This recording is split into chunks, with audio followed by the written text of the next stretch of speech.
जय महाराष्ट्र.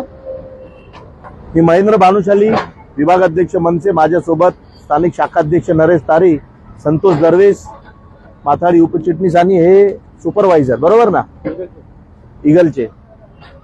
बऱ्याच दिवसापासून सुंदरबागचा हा जो रोड आहे त्याच्यावर रस्त्यामध्ये डेब्रिज, पेवर ब्लॉक, घराचे बांधकामाचे ढिगारे सगळे इथं होते. आम्ही देशमुख साहेबांना भेटलो, सागर पाटीलांना सांगितलं, एई देशमुख साहेबांना भेटलो, त्यांनी सांगितलं आम्ही 2-5 दिवसात हे काम करतो. 2-5 दिवस निघून गेले, बोलते ना जागा तब से सुबह. आता त्यांना जाग आली आहे, त्यांनी या कॉन्ट्रॅक्टरांना इथं पाठवलेलं आहे. कुणी पाठवलं तुम्हाला? कुठल्या अधिकारीने पाठवलं? सुरेंद्र पटेल अधिकारीने कुठला पाठवलं? आता तुम्ही बोलले ना, सागर पाटील. हा, सागर पाटील यांना पाठवलं आणि आज हे काम इथं चालू झालेलं आहे.